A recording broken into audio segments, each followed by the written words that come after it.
Miss Catherine Bernardo and Alden Richards, abay tila nagsagutan sa kanilang mga post. Abay may alapaap din bang sagot si Mr. Alden? But before that, if you haven't subscribed yet to my YouTube channel, please don't forget to like, share, and subscribe at hit mo na rin ang notification bell for more showbiz updates. Bago tayo first magpatuloy sa ating updates for today's video, nais ko pong pasalamatan kayo for always watching and trusting this channel. Thank you so much sa inyong panonood. Bago tayo magsimula, let's watch this video clip.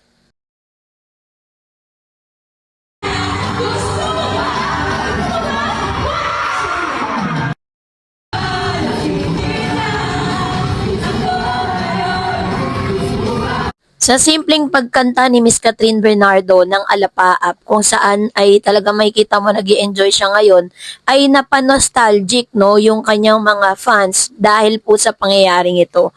So sinasabi kasi nito na parang meron daw di umanong ibig sabihin si Miss Catherine Bernardo sa pagkanta niya nito. Para lang po bigyan kayo ng background patungkol dito. So ano nga ba yung Alapaap at bakit ito mahalaga? Yung kantang ito, no, yung klasikong kantang ito. Sabi dyan, ang Alapaap ay isang klasikong awitin ng sikat na OPM rock band na Eraserhead na unang lumabas noong 1994 sa kanilang album na Circus. Ito ay naging isa sa pinaka-iconic na kantang Pinoy rock na madalas i-interpret bilang isang ode to freedom o pahayag ng pagnanais ng kalayaan dahil sa mga linyang naglalarawan ng pakiramdam na parang lumilipad sa ulap.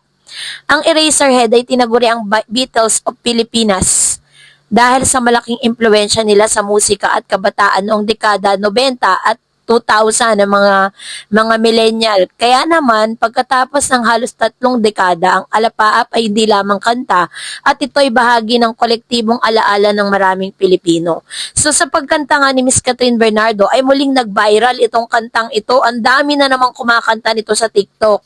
Noong January 2026, kumalat sa social media ang isang reel at video kung saan makikitang todo birit si Catherine Bernardo habang kinakanta ang Alapaap ng Eraserhead sa isang event. Ayon sa balita, ang kuwang video ay mula sa isang celebration party ng mga artista at production crew ng seryeng Someone Someday at kitang-kitang aktres na masayang umaawit habang sinasabayan ng iba ang iconic na kanta. So bakit nga ba nag-viral ito at bakit ito'y nag-trigger ng emosyon at reaksyon mula sa netizen? So si Catherine ay kilala sa pagiging isang A-list actress, hindi bilang isang recording artist o singer na madalas kumanta sa publiko. Kapag may video siya na kumakanta ng todo at hindi formal na performance, nagiging kaakit-akit ito sa netizen dahil iba ang dating kapag nakikita mo yung showbiz star na nagpapakita ng real na sarili sa isang candid o unscripted na paraan. Ang ganitong uri ng laro ang viral video ay mabilis kumalat dahil sa elemento ng sorpresa at pagka-relatable nang parang nakikita mong isang sikat na artista na normal lang ang trip at yun ay nagkikreate ng genuine reaction sa mga manonood. Pero ito po ay hindi lang basta naging parang normal sa lahat dahil yung Alapaap song po kasi ito po ay parang nagpapas nostalgia or nostalgic value no po doon po sa mga fans po ni Catherine at ni Mr. Daniel Padilla dahil ito po ay kanilang all-time favorite OPM song nung kasama niya pa si Mr. Daniel. Lagi po nilang kinakantayan kasi parang parang kala mo nga sila yung original na kumanta dahil kapag po kinakanta yung kantang Alapaap, ang naaalala si Catherine at saka si Daniel. Pero sabi dyan, madalas itong ilagay sa listahan ng mga all-time favorite OPM song na maraming netizen. Ito'y simbolo ng kabataan at malayang pakiramdam ng maraming millennial ng Gen Z. Pero sa sa kanila pong paglalarawan, tila sinasabi nila na kaya daw di umano kinanta ni Miss Catherine Bernardo ang kantang ito po ay nagpapahiwatig na siya talaga ay malaya na from past relationship, from past feelings, no? Parang yung 11 years na relationship niya doon sa kanyang ex ay parang wala na talaga as in, nasaid na, no? At hindi lang yun, nag-trending din po ang post kasi parang nagsasagutan di umano ito pong si Catherine at si Alden Richards sa kanilang mga post. Matapos kasi mag-viral ang kanta ni Miss Catherine, ay biglang nag-post itong si Mr. Alden Richards sa kanyang IG story na ang gamit na kanta ay ang Alapaap. sabi po ng mga balita, sabi diyan, lakas maka good vibes ang viral video ni Catherine Bernardo na bumibirit ng kantang alapaap ng bandang Eraserhead. Tapos bigla pong lumitaw ito pong Instagram story ni Alden Richards.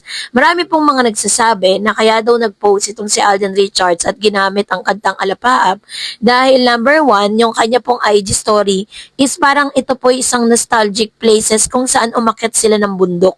Tapos, isa rin sa mga nagbibigay ng alapaap na pakiramdam nitong si Mr. Alden, matapos niyang i-launch sa publiko yung kanyang pinakabago at pinaka-unique no, na may isang parang branch ng McDo dito po sa Santa Rosa, Laguna.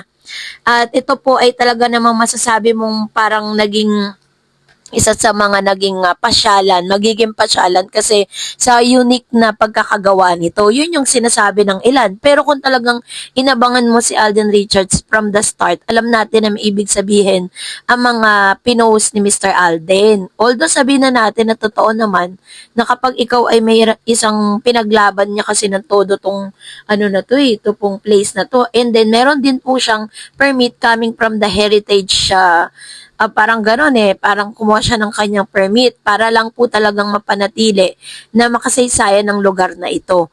Ang dami po mga kumontra dyan, kaya naman nagpiling alapaap itong si Mr. Alden Richards nang makuha niya at naging sumakses siya dito po sa punto na ito.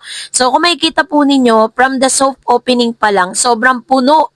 As in talagang yung kanilang parking lot talagang puno, soft opening. And then magkakaroon po talaga sila ng grand opening this coming January 20, 2025. According po sa mga netizen is ipinagpapalagay nila na ang kanta nito is parang sinasagot no ito pong mga kanta ni Miss Catherine. Sabi kasi ng mga netizen, lalo ng mga Katden fans, bakit daw sa dinami-dami ng mga kanta, bakit same song ang ginamit ni Mr. Alden Richards dun po sa post ni Miss Catherine? Parang sinasabi nito na sinasagot ni Mr. Alden Richards yung post ni Miss Catherine Bernardo. Although sabihin na natin na parang wala naman talaga silang paramdam sa publiko at parang wala naman ganap si Catherine at si Alden Richards, which is normal dahil si Catherine may sarili po siyang proyekto na kailangan proteksyonan at kailangan i-promote. Ganon din naman si Alden Richards, may sarili rin siyang project na kailangan niya rin pong i-promote, no? Dapat po is talagang ima-mindset nila lahat ng mga manonood na ang bagong kasama ngayon ni Alden ay si Miss Nadine Lustre at ang bagong namang kasama ni Miss Catherine ay si Mr. James Reid. So, it's either of the two. Sino po ba yung gusto nyong suportahan at sino po yung gusto nyong panoorin? According sa mga comments na magkaibang platform ang gagamitin nila sa paglabas sila ng kanilang mga serye, no? Kanilang mga proyekto. Kaya walang magiging conflict. So that's it for today. For more videos and updates, please don't forget to like and subscribe. And please don't forget to follow my Facebook page, Dareds TV and Dareds channel. God bless everyone.